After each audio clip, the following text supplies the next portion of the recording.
83, diz assim a palavra do Senhor: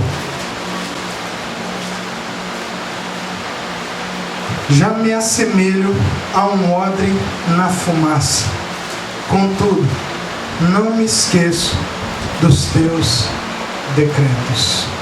Feche os seus olhos, vamos orar ao Senhor. Paizinho, em nome de Jesus, o Senhor tem falado conosco como igreja, com o seu povo. E nessa noite que não seja diferente, não por causa de nós, mas por causa do teu próprio propósito, do teu poder, da promessa que o Senhor tem para manifestar na cidade de Cacoal.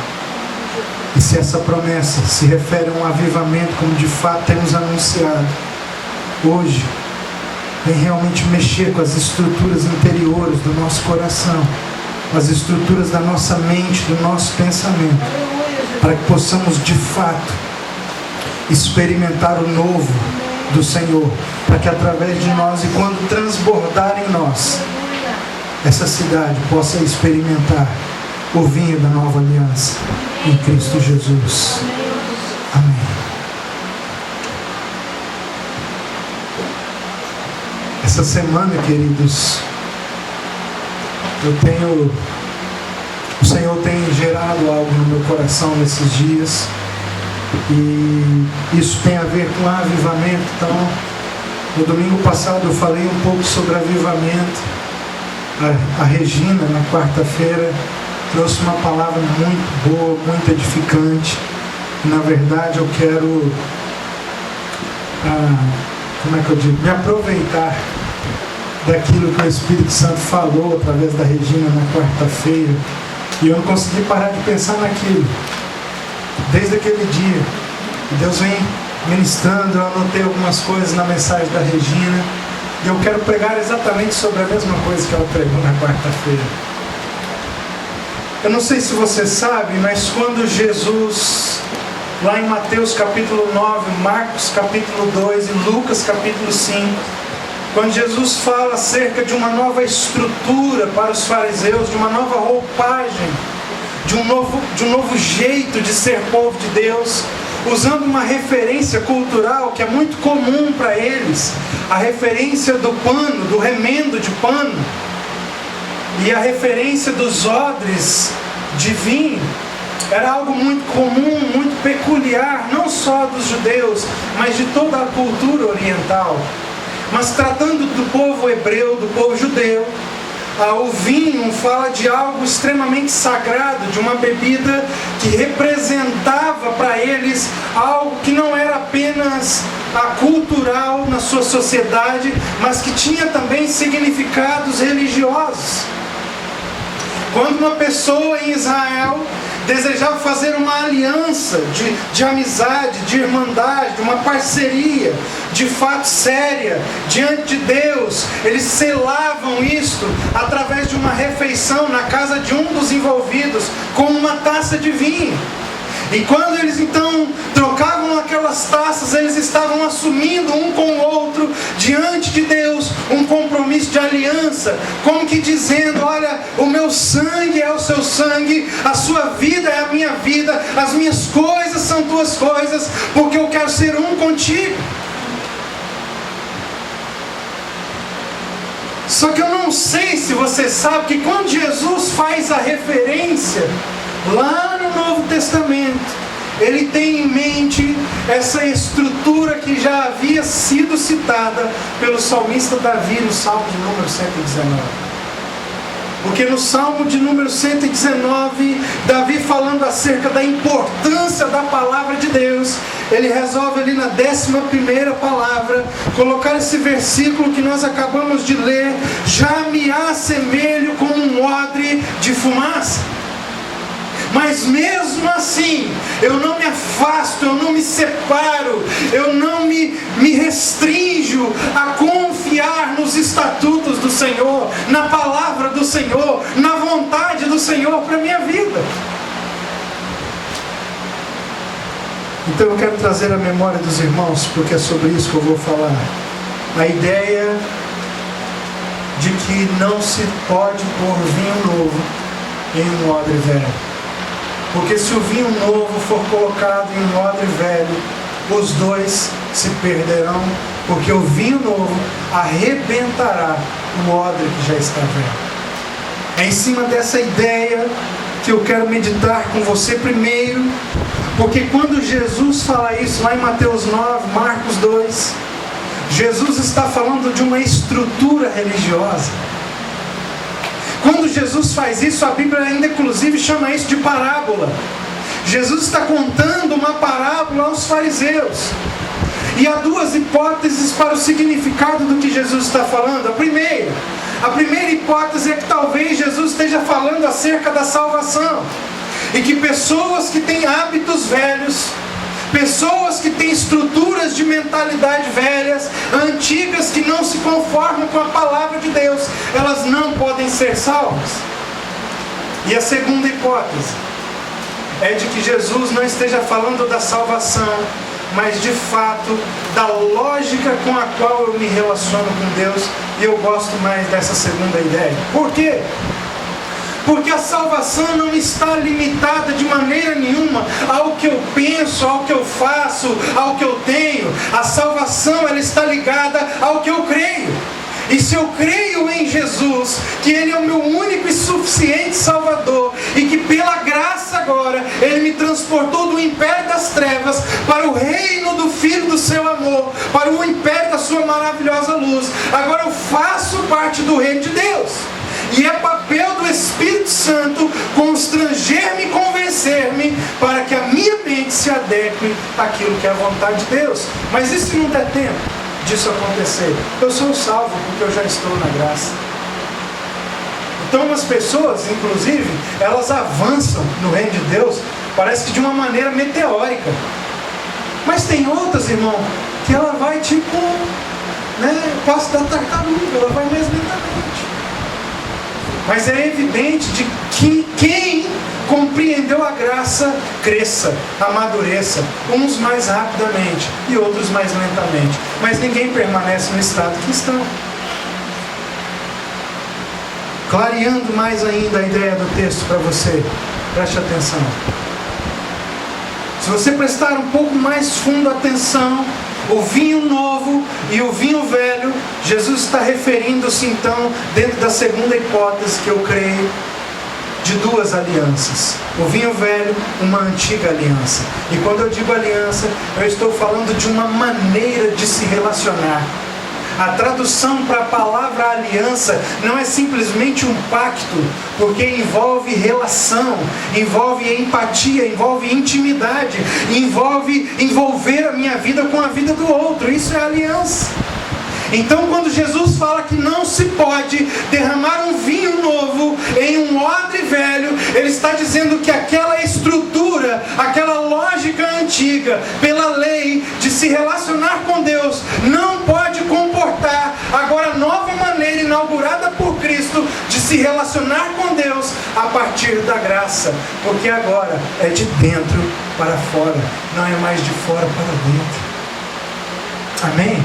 É disso que Jesus está falando, irmão. Que não adianta você ser cumpridor de regras se o seu coração, de fato, lá no mais profundo de você, ainda não está rendido a Cristo.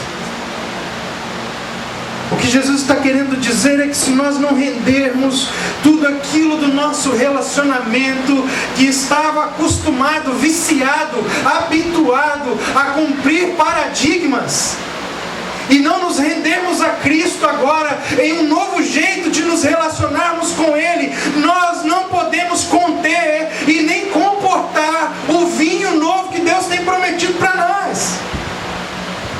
Por incrível que pareça, ainda tem pessoas que acham que Deus se agrada do seu jeito de vestir ou não. Ainda tem pessoas que estão limitadas a se relacionar com Deus porque elas oram 2 ou 3 vezes por dia, ou só uma ou não. Ainda existem pessoas que avaliam o grau do seu relacionamento com Deus na maneira em que elas cumprem as regras impostas pela religião. Se o que importa de fato para Jesus é mais profundo do que isso, e é além e aquém disso, porque não envolve as nossas consciências humanas presas, aprisionadas a regras, a leis. Não. O que Cristo quer de você, irmão, não é que você cumpra regras. O que Cristo quer de você é que a sua natureza seja transformada na imagem e semelhança dele. Porque se nós formos transformados de dentro para fora, e aí sim nós frutificaremos a vontade do Senhor sobre a face da terra. Agora, irmão, você pode cumprir regra. Deixa eu dar um exemplo para você do que eu estou falando, porque talvez é abstrato demais isso. Você coloca um assassino que já matou várias pessoas dentro da cadeia. Lá ele tem hora para comer, hora para comer, hora para beber, hora para dormir, hora para tomar banho. Tem limites restringidos pela situação carcerária e pelo sistema penitenciário. Isso transforma quem ele é?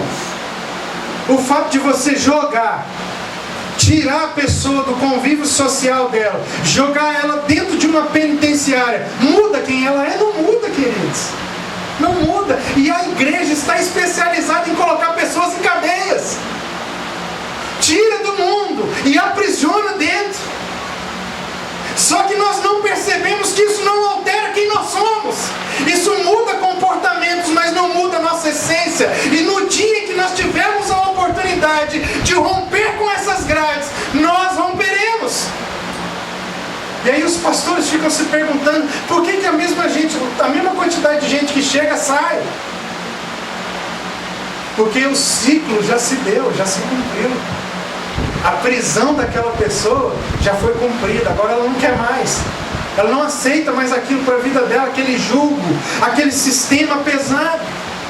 E eu já disse várias vezes, o sistema prisionário tem um aspecto muito positivo, porque a maioria dos malandros, dos vagabundos, se eles continuassem na rua, eles viveriam menos do que se eles estivessem presos.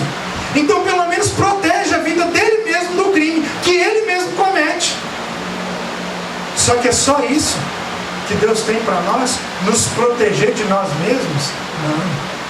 O Senhor tem uma vida para nós. João 10. Eu disse semana passada. E essa vida é vida em abundância. É vida em plenitude, irmão. É você poder ir na casa de alguém, olhar nos olhos daquela pessoa e daquele momento desfrutar daquela relação de amizade, de irmandade, de comunhão, de ser igreja. É você poder ir na casa de alguém que ninguém gosta de ir e poder oferecer seu coração para amar aquela pessoa. E isso é estar em Cristo. E isso é estar em Jesus, não é cumprir regras. Irmão, vir a um culto, frequentar uma reunião dessa, faz de você tão crente como uma pessoa que vai à padaria se torna um padeiro porque frequenta a padaria. É que eu olhei para o padre ali agora, eu lembrei. Me avisa, o padeirinho. Queridos, ir a uma igreja não faz de você filho de Deus. O que faz de você filho de Deus é render o interior da sua vida a Cristo. Encontrar-se com Cristo e abrir o seu coração e dizer: Jesus, entra na minha vida, muda a minha história, faz o que for preciso, eu quero te conhecer. Amém? É disso que Jesus está falando, irmãos. É disso que Jesus está tratando com aqueles homens. Porque o que eles estavam preocupados? A lei diz que nós não podemos andar com pecadores. Só que eles não tinham entendido o espírito da lei. Eles se apegaram ao exterior da lei. Aí aparece Jesus, que é o Messias, ou que pelo menos algumas pessoas estão afirmando que é o Messias, e ele senta na mesa com os pecadores e ainda dorme na casa deles. Aí os religiosos ficaram loucos, vão disciplinar Jesus. Jesus tem pecado.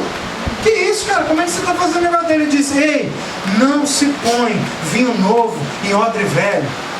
O que isso também quer dizer? Se nós não trocarmos a velha mentalidade religiosa que nós temos, nós jamais seremos os transmissores do novo vinho de Deus. Aí tem pessoas que frequentam um ambiente como esse, da nossa igreja particular, e querem empurrar agora que nós nos formatemos a um antigo modelo de ser igreja. Não, irmãos, nós temos uma proposta que nós temos ouvido do Espírito Santo para nossas vidas. Nós podemos inclusive chegar lá na frente e avaliarmos que erramos. Mas conhecendo o nosso coração, o Senhor sabe que o que estamos fazendo aqui é em sinceridade. É em sinceridade. Em dedicação ao Senhor, é em honra a Deus. Nós não estamos aqui para brincar de ser igreja. Então preste atenção, querido. Nós não nos adequaremos a um sistema que está posto aí fora. O Senhor tem algo para nossas vidas aqui nesse lugar. Eu quero que você entenda isso hoje de uma vez por todas. Então, se você tem algo bom, o Pablo trouxe coisas boas de igreja que ele já passou.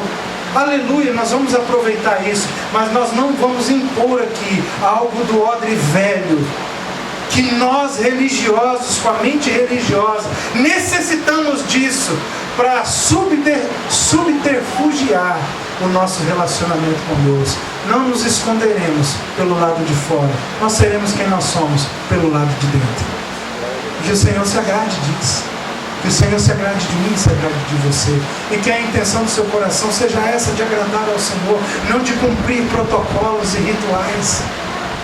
Mas não, então, o Senhor, o Espírito Santo, irmão, ele não se fica impactado com os nossos rituais. Nossa, hoje teve uma luz diferente no culto. Uhul, uhul. O Espírito Santo não faz isso não, querido. Agora o Espírito Santo fala assim: o louco anjo 38. Agora eu fiquei de cara, hein? O que aconteceu, Espírito Santo? Aquele irmão ali, ó, o Joãozinho ali, está confessando o pecado dele lá. Olha lá que coisa, olha que loucura. Isso não é normal. Agora, irmão, se a gente toca rock, toca não sei o que, se o louvor é bonito, tem um som, isso é legal. Mas não é com isso que o Senhor está preocupado. Nós nos preocupamos com isso, Ele não se preocupa. Então eu queria que você entendesse que coisas que estão acontecendo no meio de nós são para quebrar em nós mesmos, não é nos outros de fora, em nós mesmos. Uma velha mentalidade religiosa que ainda reside em nós. Pastor, vamos fazer um culto de ação de graças lá em casa? Vamos. Ó, pastor, mas eu queria que fosse assim: canta 2 hinos, lê uma palavra e explica. Irmão, não sei se vai ser assim. Já sou sincero para te dizer. Porque não é com isso que o Senhor está preocupado. É com as motivações do nosso coração. Se vai cantar um hino, 2, se vai ler a palavra, se não vai, se nem vai ter Bíblia lá, irmão, eu não sei. É que há 25 anos atrás eu acostumei a fazer assim. E a gente se acostumou tanto a fazer assim, que nós estamos sem Deus, continuamos fazendo assim.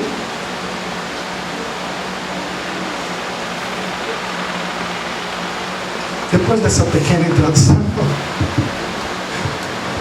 mas em respeito ao meu amigo Abisael, eu vou ser breve. Meu Bisa, depois você não fazer nenhuma piadinha comigo. Queridos, um odre é preparado da seguinte maneira. Hoje quase não se usa mais isso. A pele de um animal, especialmente de um cordeiro, ela era extraída por inteiro. E para que essa pele se tornasse um odre, ela passava por um processo de defumação. Uma cabaninha bem simples era feita, um varal estendido, e aquele monte de peles extraídas dos animais era pendurada nesse varal. E embaixo do varal, exatamente embaixo, eles faziam uma fogueira. E essa pele do animal, ela ficava ali por dias, não sob um fogo alto, sob um baixo fogo, para que a fumaça fizesse o processo de adequação naquela pele, para que ela fosse posteriormente costurada no formato de uma mochilazinha de couro, para que o vinho fosse colocado dentro, fechado, e ali dentro ele passasse pelo processo de fermentação. Mas eu não quero falar sobre o vinho, eu quero falar sobre o odre, porque nós somos o odre. Olha que coisa. 3 motivos existiam para que o odre ficasse na fumaça. Motivo número 1, tinha que ter fumaça porque senão as moscas pousavam. E no antigo tempo, no Oriente, moscas eram uma das pragas mais evidentes que existiam. Tanto é que nós temos, por exemplo, as grandes pragas da escravidão, que vieram para vários lugares do mundo, junto com os escravos, eram transmitidos por causa de moscas. Olha que coisa! Então, na antiguidade, as moscas eram realmente transmissoras de doenças muito grandes, de pestes. Então, para que as moscas não ficassem pousando no couro, que futuramente seria o lugar de guardar o melhor vinho que eles fabricariam, eles acendiam o fogo para que a fumaça ficasse espantando aquelas moscas. Isso tem alguma coisa a ver com a gente? Quando nós estamos no processo de aprimoramento para que sejamos os portadores do avivamento de Deus. Irmão, tem um monte de mosquinha tentando pousar na nossa vida. Tem um monte de mosquinha. Você quer ver uma mosquinha que eu vou te falar? Tem uma mosquinha chamada internet. Pode parecer que é ridículo isso, mas não é. É varejeira. A internet é a varejeira? Obrigado. Você está entendendo isso? Tem uma mosquinha chamada entretenimento. Irmão, ela gosta de pousar na nossa vida. E quando a gente assusta para ver ela, já foram dias, meses, talvez até anos da nossa história, e nós não nos concentramos naquilo que Deus queria fazer. É uma novelinha. Eu gosto muito de música. Tem dia que eu pego um cara para ouvir ali no iPad, coloco o fone, fico até 3 horas da manhã. A hora que eu olho, caramba, 3 horas da manhã eu estou ouvindo o mesmo cara tocar guitarra, tocar baixo. Nem canto tem, é só música instrumental. Olha que loucura!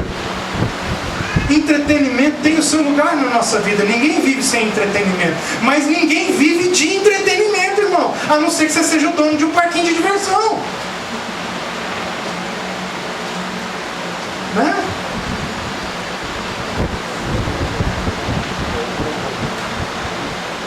Vai encaixando as mosquinhas que de vez em quando estão tentando pisar em você, pousar em você. Tem umas mosquinhas tentando pousar em você, irmão. É preciso entrar debaixo de uma fumaça, para que o processo de Deus continue se concluindo, para que aí sim possamos dizer: eu carrego um avivamento de Deus na minha vida. Segundo motivo, a fumaça era responsável por dar ao couro uma das principais características para que ele fosse responsável por um bom vinho lá na frente: a elasticidade. O processo químico que acontecia entre a fumaça e o que ela gerava naquela pele do animal, criava ali um excesso de vitamina C, colágeno, e aquela pele cheia de colágeno se transformava em uma pele, ainda que seca já, que tinha muita elasticidade. Porque quando o vinho era colocado dentro, se colocava uma quantidade, aquela quantidade fermentava, e quando fermenta, cresce.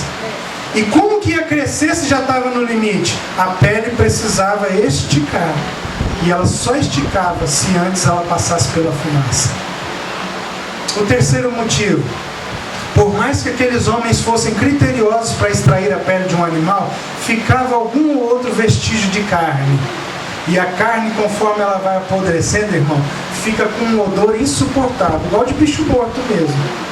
E se a pele daquele animal não passasse pela fumaça, aqueles micro pedacinhos de carne que ainda ficavam naquela pele daria um cheiro, aquela pele do animal extremamente desagradável. Agora você imagina aquela pele com aquele cheiro amarrada, você colocar um vinho lá dentro para fermentar. Na hora que você for tomar o vinho, estragou o vinho, porque a carne estragava o vinho.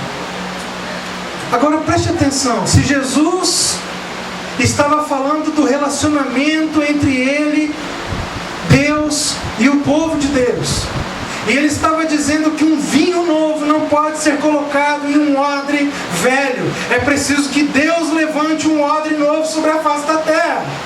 Mas para que o odre se torne odre, ele precisa estar no processo de preparação embaixo de uma fumaça, para que não pouse moscas, para que nós tenhamos elasticidade. Nós chamamos isso nas ciências humanas de resiliência. O ser humano precisa ter resiliência, ser capaz de lidar com frustrações, com dificuldades, com desafios, com superações, com traumas, com crises. Uma igreja que não tem resiliência é uma igreja que não tolera aquele que não é tão bom quanto nós achamos que somos. Aí o cara chega, peca, sabe o que a gente faz? Põe ele para fora, porque ele não merece estar entre nós. Aí Jesus está olhando e perguntando assim: eu deveria fazer o que com vocês? Pôr todos vocês para fora? Mas por quê? Porque esse odre não esteve debaixo da fumaça. E o que representa a fumaça na Bíblia? É a glória de Deus. Uma igreja precisa estar sob a glória de Deus, debaixo da glória de Deus. E o que produz essa fumaça? É o fogo. E que fogo é esse, senão o fogo do Espírito Santo? Se você quer ser um odre novo, entre no fogo do Espírito, que produzirá na sua vida a glória de Deus. Sem carne, sem moscas, e com flexibilidade, resiliência, capacidade para amar aquele que é diferente de nós, capacidade para perdoar aquele que nos feriu, capacidade para acreditar naqueles que ninguém mais acredita. Resiliência, nós precisamos disso, porque senão o vinho novo de Deus fará com que rompamos as nossas estruturas e se perderá nessa cidade. Se Deus tem uma palavra para nós, irmãos, nós precisamos viver isso. Nós precisamos estar dispostos a entrar na fumaça da glória de Deus, na nuvem da glória de Deus. Amém? Para encerrar, caramba, da hora que eu falei passaram só 9 minutos, Israel.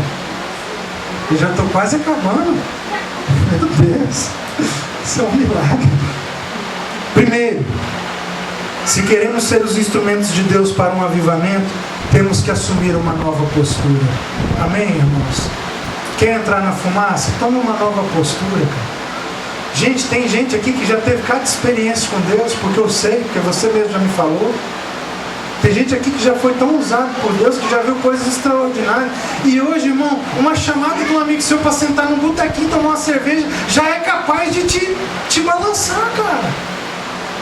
Que postura é essa? Senão uma mentalidade retrógrada. E eu não estou falando que você não pode beber, não. Não é isso. Eu estou falando das mosquinhas que estão pousando na sua vida. Você não entendeu? Eu não estou criando uma regra. Eu estou estabelecendo um princípio de que o reino de Deus é mais importante do que essas distrações. Mas só vive isso quem se posiciona. Glória a Deus. Se posicione, cara. 2. Precisamos nos desvencilhar das coisas que nos aprisionam. Agora eu estou falando da carnezinha que ainda fica lá no corpo. Cara, tem um monte de coisa. Lá em Hebreus capítulo 12, verso 1 e 2, o escritor aos Hebreus diz assim, que nós temos a rodear-nos uma grande nuvem de testemunhas, que ficam olhando para nós na expectativa de ver o pecado. E ele diz, mas corramos a carreira que nos está proposta para o autor e consumador da nossa fé, que é Jesus Cristo, nos desvencilhando dessa nuvem. E como é que a gente se desvencilha dessa nuvem?